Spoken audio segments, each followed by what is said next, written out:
Onyo hadi pale nitakapotia alama ya kikomo. Naitwa Kipnusu, mfasiri wa lugha ya ishara. Kwenye kulia kiombo chako ni Simon Karodha. Una fursa ya kuzungumza nasi kupitia mitandao ya kijamii. Tuko ange kwenye kurasa yetu wa Facebook KBC Channel 1, kwenye Twitter @KBC Channel 1. Acha ujumbe wako pale, nikipata muda basi nitakuwa naangazia ujumbe wako, hasa kuhusiana na jukumu la viongozi wa kidini katika taifa hili, hasa wakati huu ambapo tunaona kuna siasa ambazo zinaendelea kuchacha, siasa za mwaka 2020. Ndimo ya siasa hizo kuangazia nani hasa ataweza kutoa kiti cha urais mwaka huu wa 2022, na vile vile tutakuwa naangazia zaidi kuhusiana na ripoti ya jopo la maridhiano. Kwa kiduchu tu, viongozi wa makanisa wana yepi ya kusema kuhusiana na ripoti hiyo? Je, imeweza kuwahusisha wao kikamilifu na masuala vile vile kuhusiana na uongozi wa wanawake? Manake hii leo nazungumza na wanawake katika kitengo cha mahojiano, na kama nilivyodokeza mtazamaji, nitakuwa nazungumza naye Helen Njiru ambaye ni mchungaji kutoka Latter Glory Restoration Ministry, hali kadhalika Mother Wanjiku almaarufu Shiko Levi ambaye ni mchungaji wa A Call for Prayer Ministry. Karibuni sana kwenye kitengo cha mahojiano. Asante. Nikianza pengine na Shiko Levi, kwa mtazamo wako tu kuhusiana na ripoti ya jopo la maridhiano, unahisi kwamba imeweza kuwahusisha nyie kama viongozi wa makanisa na viongozi wa kidini kwa jumla katika taifa hili? Nakumbuka kuna kabla hii ripoti itokeleze, waongozi wetu wa kidini, tuna waongozi hapa Kenya, walikuwa washatuita kwa mkutano, tukasoma ili ripoti na tukapeana maoni yetu. So naweza sema ya kwamba tulihusishwa kama kanisa. Yes. Na pengine una usemi upi Hele? Okay, kwa maoni yangu team, kulingana na hii ripoti, ninao mtazamo ya kwamba hata kama viongozi walihusishwa, waliitwa kwa kikao na wakapatiwa hili jopo wasome, lakini kuna kitu ambacho ninasikia kama mchungaji ya kwamba hatukuhusishwa kikamilifu. Mojawapo pengine ni katika jopo la kutengeneza hii ripoti, na wakati wa kuchambua pia wachungaji wanafaa kuwa mahali pale kwa sababu ya mwelekeo wa kimataifa, mwelekeo wa kikanisa, kwa sababu taifa letu la Kenya msingi wake ni Mungu. Hivyo basi ninasikia ndani yangu ya kwamba viongozi wa kanisa wako na jukumu kubwa zaidi katika BBI, and therefore we need to be involved fully as church leaders. Kwa hivyo kuna hisi kwamba wakati huu ambapo kulikuwa tuna baadhi ya Wakenya ambao walikuwa wamewasilisha mapendekezo yao, kwamba ndio ripoti hiyo ni nzuri, lakini kuna masuala ambayo lazima yaweze kujumuishwa kabla ya Wakenya kushiriki kwenye kura ya maamuzi, wapo watakwenda kwenye kura ya maamuzi. Pengine tuangazie kuhusiana na swala hili, manake miaka miwili kabla ya uchaguzi vile vile tumeona miemko za siasa, wanasiasa wakijaribu kujitayarisha kabla ya kinyang'anyiro hicho, na kumekuwa na mdahalo tofauti kwamba kidogo viongozi wa makanisa wamejipata sahau majukumu yao na wameweza kuegemea upande wa wanasiasa. Pengine nianze nawe Shiko Levi, kuhusiana na mtazamo wako kuhusiana na viongozi wa makanisa kuweza kuwa na miegemeo ya kisiasa. Unaona kwamba kidogo inakosa kutoa mwelekeo mzuri katika jamii, ambao na sema kwamba siasa wakati mwingi siasa ni chafu, na ukiingia kule kwa hivyo lazima utakuwa mchafu. Tuzungumzie swali hili. Kwa maoni yangu,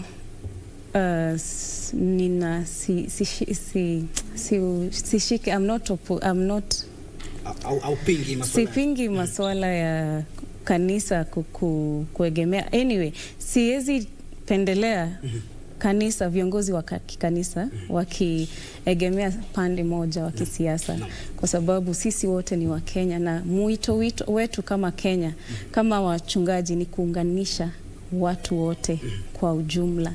So kwangu, kwa maoni yangu, I wouldn't prefer for us leaders wa kanisa tukiegemea kwa upande moja, lakini tuwe kwa usawa na tuache Wakenya wenyewe wajichagulie, Wakenya wenyewe watoe maoni yao kuhusiana mtu mwenye wanataka, lakini sisi tupeane mwelekeo wetu kama kanisa, kama mahubiri, tukae tupatiane mwelekeo wetu, tuambie hivi mtazamo wa Biblia venye unataka, ule kiongozi mwenye anatakikana, lakini kwa decisions tuachie nao washirika wafanye, they do their part. Yeah.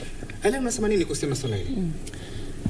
Kwa mtazamo wangu bwana Tim, naweza sema ya kwamba ni vibaya kwa viongozi wa dini kuegemea upande mmoja wa siasa, kwa sababu maandiko inasema ya kwamba when the righteous are on the throne, people rejoice, and therefore our part as leaders is just to pray that God give us the righteous to sit on the throne.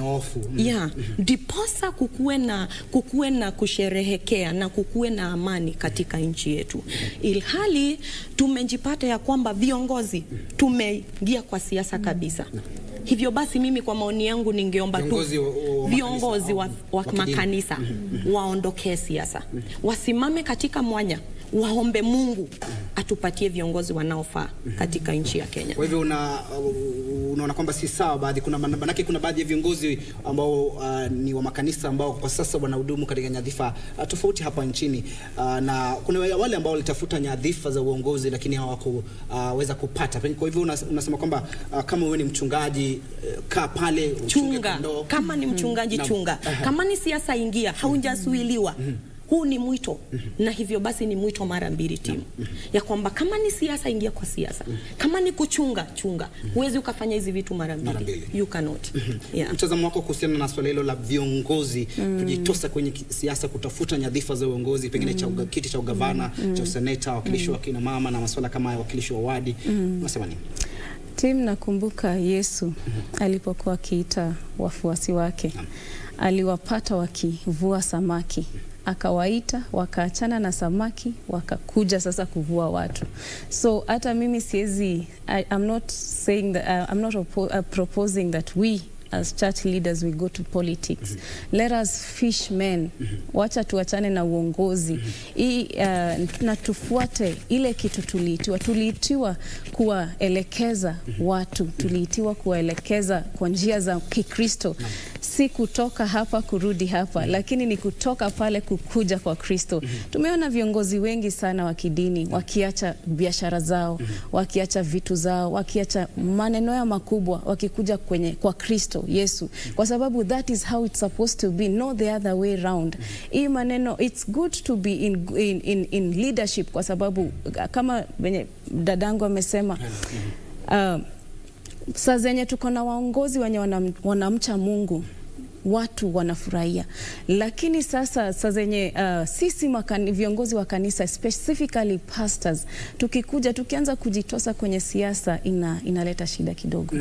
Na pengine tuzungumzie swala hili ambalo vile vile limeibua mjadala mkali kwenye mitandao ya kijamii, wakati huu ambapo kuna ile wanasiasa kutafuta uungwaji mkono na wakiwa nyanjani wakitafuta kujipigia upato kabla ya kinyang'anyiro cha mwaka 2022, na kidogo imeonekana kwamba baadhi ya viongozi wanatafuta uungwaji mkono hata kwenye makanisa, na wakati wanafika kule swala hili uuze sera zako hapo. Naam.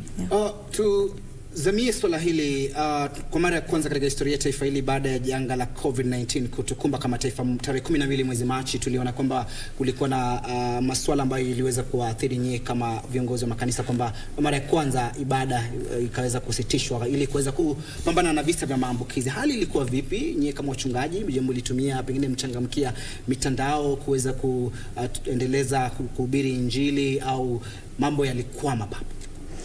Nikianza na pengine na Helen. Kwangu mimi siku sitisa niliingia kwa mtandao na FB. I was preaching there. And kwangu mimi ushirika haukukwama. Tuliweza kushiriki tukiwa wachache na tukiwa tunafuatilia ile mikakati ambayo imewekwa. Nilikuwa ninaona hata kwa vyombo vya habari vile wachungaji wanasema tusaidiwe. Kwangu mimi sio Mungu, sio mwanadamu aliniita, niliitwa na Mungu. And the God who called me is able to supply. And therefore nilikuwa ninasikia moyo wangu unaumia kiasi ya kwamba mchungaji anasema kanisa limefungwa, sasa sina mapato. Ni kama tumefungua mabiashara ama nini? Nataka nazungumzia swala hilo kuhusiana na baadhi ya viongozi wa makanisa ambao wana ari kufungua kanisa, lengo lao ni kutafutia fedha na sio kuhakikisha kwamba wengi kueneza injili. Kwa sababu wakati COVID iliingia, iliadhiri baadhi ya mambo ambayo yamekuwa yakiendelea makanisani. Ulikuwa wakati mzuri kwetu sisi viongozi kukimbilia Mungu na kumwamini zaidi.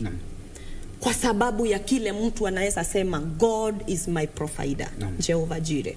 Na wakati niliona wachungaji baadhi yao wanakimbia kwa vyombo vya habari hata sisi tusaidiwe, hiyo kitu iliumiza moyo wangu sana. Na nikasema ya kwamba hii COVID imeingia pia kuleta maybe another lesson or together. Naam, na pengine unasema nini na Shikolevi, kulikuwa na baadhi walivyodokeza, kuna wale ambao walikuwa wanalalama kuhusiana na wanataka uweze kupewa nafasi uweze kufungua kanisa, ikisema kwamba vile vile kulikuwa na baadhi ambao walipewa fursa lakini kuzingatia idadi ya watu, lakini baadaye ilichukua muda ili uweze kuruhusu ibada au viongozi wa kidini kuendeleza ibada. Kwa mtazamo wako, kwanza unahisi kwamba mlitelekezwa wakati huo na pengine athari za janga hili la corona kwenyu kama viongozi wa makanisa? Kwangu ningependa kusema ya kwamba vile COVID ilikuja ika expose mafundisho yetu, ikatu expose vile tumekuwa tukifundisha watu, kwa sababu wengine wetu tulianza kwa mitandao ya kijamii hata kabla COVID ikuje, so tulikuwa tusha adapt a church without four walls. And so kwangu sikuathirika sana. Ilikuwa wakati mzuri wangu wa ulikuwa umechangamkia masuala ya dijitali tayari. Tulikuwa tushachangamkia masuala ya kidijitali. Na ningesema ya kwamba haikutuathiri sana. Pengine sasa we went back to factory settings, na tukaonyeshwa turudi pale kwa mitume walioanzia kwa manyumba zao. Hawakuwa na makanisa kubwa, hawakuwa na vitu kubwa, lakini walikuwa wanapatana na walikuwa sana na walienea sana. Kwa hivyo tulirudishwa, lakini kwa masimu zetu na manyumba zetu mambo ziliendelea vizuri. Na for me, I was not really affected with what happened. Nianze nawe kuhusiana na swala hili la makanisa mengi kuchipuka, na tumeona kwamba kuna masuala haya kutapeli, waumini wanatapeliwa kwamba ukija katika kanisa hili na kuna ile tunaita anointing oil, ile mafuta inaitwa mafuta takatifu. Swala hili la makanisa kuchipuka, wengi wakitafuta kujipatia mapato na sio kuhakikisha kwamba wengi wanapata fursa ya kumjua Mwenyezi Mungu na kuwa katika njia ambayo kwa mujibu wa Biblia, kwa mujibu wa Qur'an na masuala kama hayo ni ya kumpendeza Mwenyezi Mungu. Kwanza ningetaka kurudisha kwa sisi kama watu. Tumekuwa a generation that does not love to go back to history.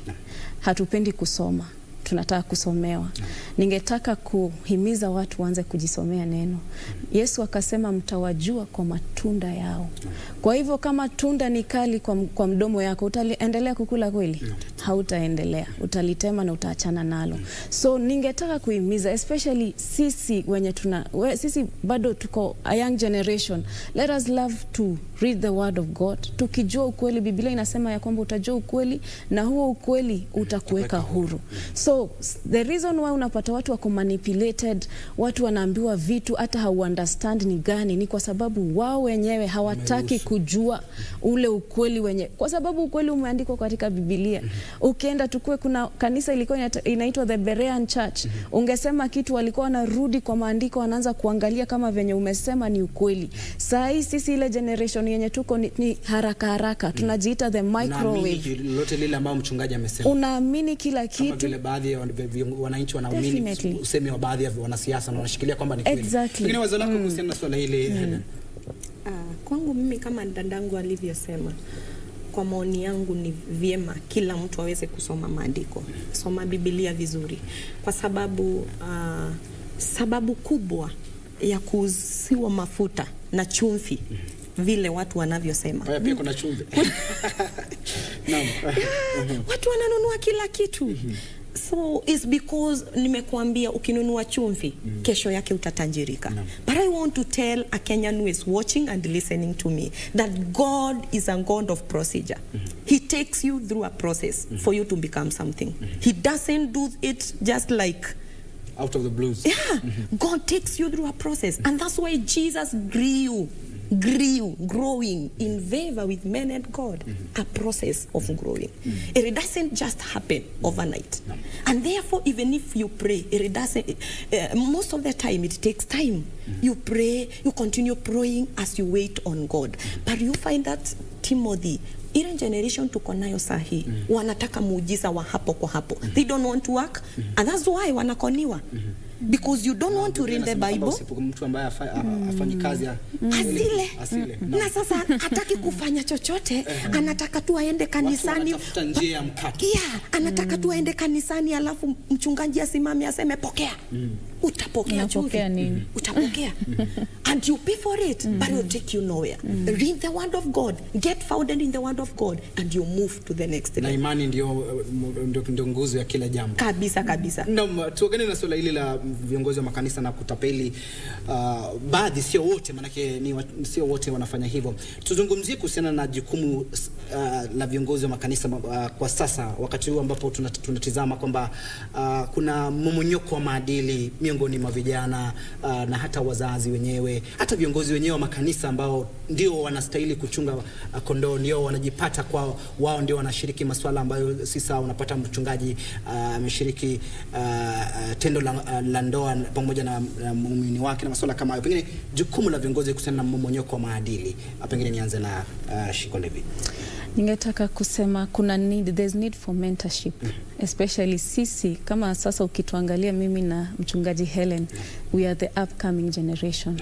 So kuna wale walioenda mbele yetu na wakafanya kazi kubwa sana na ya maana, na tukiangalia miaka iliyopita tuko tunasikia visanga zenye tunasikia sahi.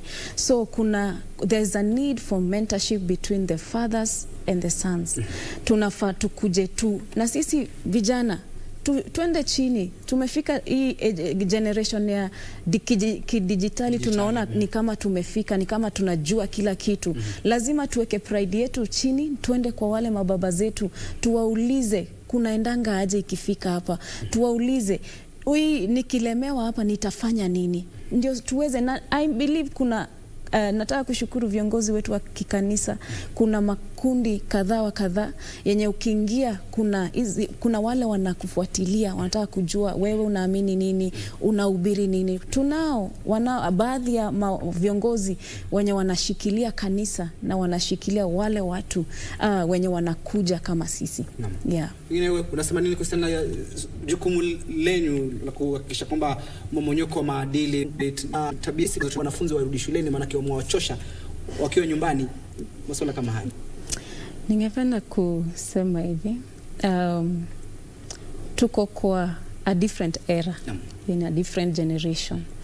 Na vile sisi tulilelewa miaka, pengine mimi si mzee sana, lakini miaka ya hapo before, ama nikitoka ushago kwetu Kinango, nilikuja hakukuwa na kompyuta, hakukuwa na simu, hakukuwa na pressures za maisha. Sasa kuna pressure ya maisha na kuna kitu inaitwa competition amongst us as parents. First of all, kuna ile maisha unataka upatie watoto wako, kuna ile shule unataka waende, kuna ile, so because of that pressure unapata mzazi hayuko sana, anaamka saa 9 atarudi saa 10, saa 6 ya usiku. So huyu mtoto haujui amekuaje, ameshindaje wakati huo wote. Na kuna hii maneno ya simu, kuna computer, internet is readily available. So hujui nani anafunza mtoto wako, hujui mtoto wako anasikiza nini, hujui kunaendaje. So hili swala limeleta a bit of issues amongst our teenagers, and I want to encourage our parents, the parents that we have right now, us the upcoming generation parents. Ningependa kuwahimiza, wacha tuangalie watoto wetu, wacha tukue passionate about watoto wetu. Sasa hii unapata kuna visa watoto wanajiua, watoto wanafanya vituko, wanakunywa dawa at age of 9, 10. Hawana tumaini kabisa. Unashangaa ni nini na happen, kwa sababu mtoto anafaa kukua kwa kwa nyumba yako up until the age of 18 ama 22. So anajipata hata yako na pressure ya maisha, anataka kwenda. So the easy way out ni either aende alale nje na huyo mbaba ampatie pesa, ama kuna huyo kijana naye aende kidogo, aende anze kuuza miadarati, of which it is all bringing back the pain to us as a community. So ningetaka ku-encourage the young parents, the upcoming parents, tupatie watoto wetu time. Tuwapatie time, tuwarudishe tena kwa mentorship as we said. Na kitambo tulikuwa tunaona kulikuanga na, hata saa hii bado kunazo katika especially kwa makanisa zetu tunakuanga na season of DVBS, saa zenye watoto wanakuja wanafundishwa, kuna mentorship programs. So wacha tuwa-encourage kwenda kanisa na tuwaonyeshe na vitendo zetu. Bila shaka uwezo wako kuhusiana na swali hili na ameibua swala muhimu zaidi kwamba kuchangamkia mitandao na masuala kama hayo. Imefikia hata wakati ambapo watoto wetu tunawaacha wanatafuta wapenzi wao kwenye mitandao. Masuala kama haya wanawafahamika kama sugar daddy, sugar mama, masuala kama hayo, na inakuwa ni wanakosa mwelekeo maishani. Mtu alikuwa pengine mwerevu, alikuwa na maisha ya siku za halafu ambayo ni pengine yenye tumaini, mzazi ameweka tumaini pale, inapotea hivyo kwa sababu ya kuchanganyikiwa na kukosa kupewa mwelekeo na mzazi mwenyewe. Ni kweli. Na kuhusu hilo swala bwana Tim, naweza sema ya kwamba wazazi sisi ndio tumeongoza katika kudhoofika kwa tabia kwa watoto wetu. Hivyo basi kama mtoto wangu alipo nyumbani saa hii Lawrence, he's 12 years, I know he is watching. Nikishafika tu kwa nyumba, jambo la kwanza anachukuanga tu simu yangu, anajua pin kila kitu. Kidogo kidogo tu namwangalia mahali ameenda, unapata mahali ameingia kwa hiyo simu. You fear. And therefore we need to do restrictions. We safeguard the hearts of our children. We should not expose them to these things. Hata kama watakuwa exposed in our absence, then we need to control what we can as parents. What she has said is true. We never take time with our children. Wazazi tunajipata kama mimi nilitoka mapema asubuhi, nafaa nirudi tena saa 3 usiku. Huyo mtoto sijui amekula nini, ameshinda wapi. Yule yaya pale nyumbani, huyo ndiye anajua kila kitu. Na bwana Tim, nimewahi sikia kisa tu mahali ya kwamba yule yaya mliachia mtoto ndiye aliyemfunza tabia zote za huu ulimwengu.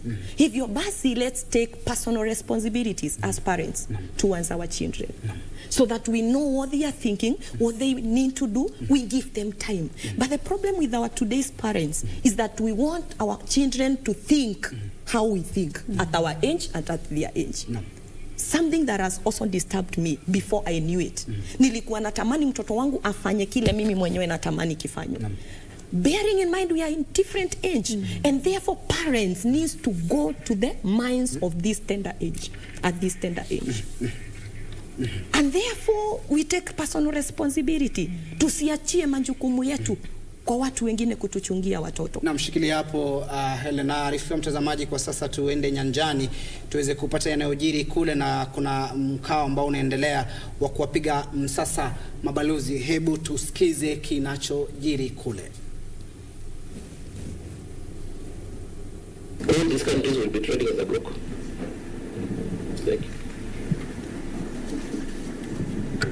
Thank you, Chairman, and congratulations for being nominated for this position. I must say, from your CV, it's very clear you are qualified. But you do remember the relationship between South Africa and Kenya are very dormant. To the extent when presidents, you remember Nelson Mandela came, was traveling from somewhere from Egypt, and he did not alight at the airport. And the officials said he was tired. You also remember Tambo Beki was also in transit, and they said he was asleep and was very tired.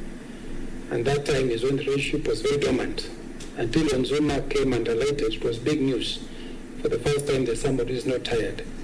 You do recall the ruling elite on our part here was not friendly to South Africans when they started investing in Kenya. You remember Castle Breweries, a major investment in Thika. That was the pride of the residents of Thika town. And the government frustrated companies like Castle and companies like Metro Cash and Carry, which was on Mombasa Road. And you remember that time is when there was a slogan by Breweries. one Tusker, one country. Eventually, Castro was basically chased away to the country.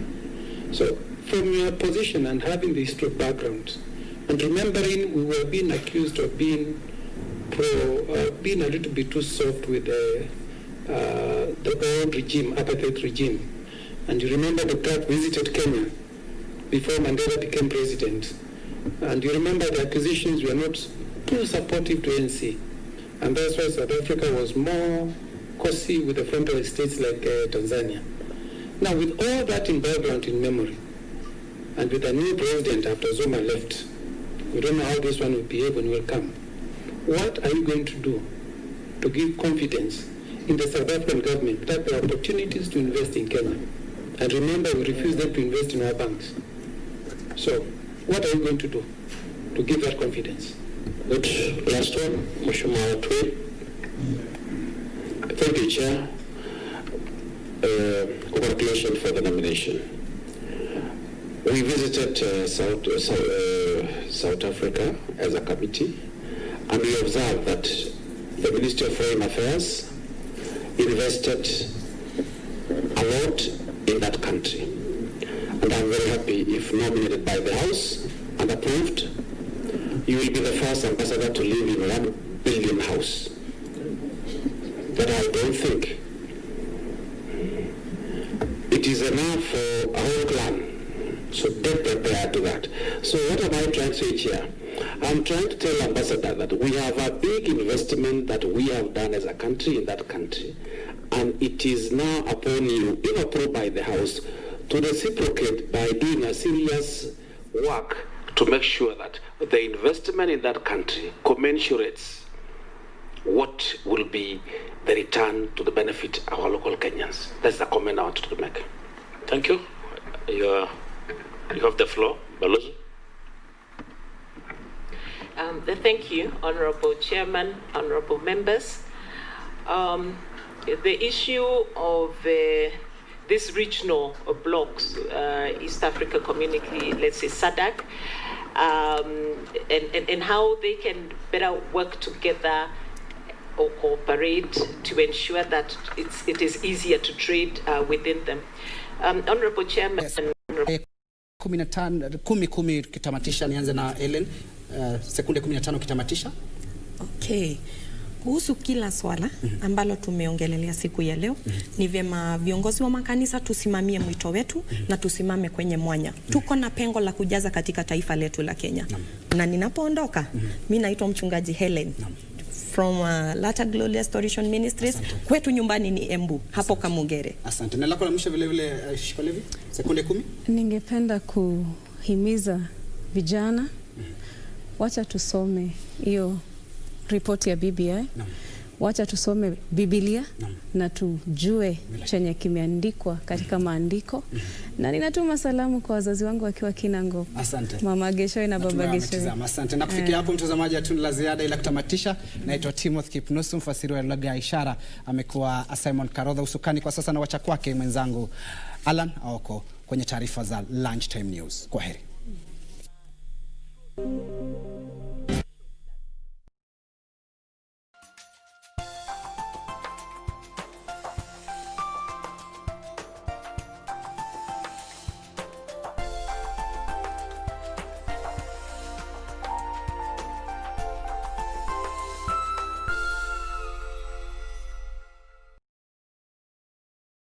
The procedure of reporting assets to Unclaimed Financial Assets Authority. Write an email to holders at ufaa.go.ke to request your profile to be created.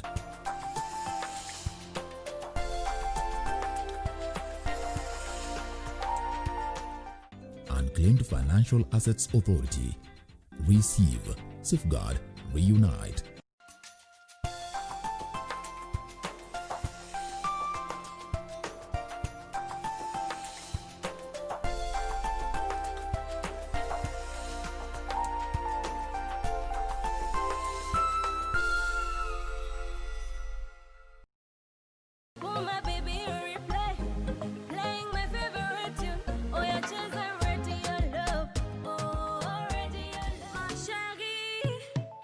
Passing kukupa burudani. Na umbea, yani stories zinazo trend kwenye mitandao ya kijamii. See baby, now we are two in one. We are two in one. Interview kali za wasanii wapendao. Mguu pande panda milima, aoye izungushie hapo ma. Kama una ndani ya Mash of Life kupitia KBC Channel 1 na Pwani FM. Kuanzia mida ya saa 3 mpaka mida ya 5 kamili asubuhi. Ukiwa nami ni Teken 1GB. Mimi ni Marco. Keep it locked. Malewa.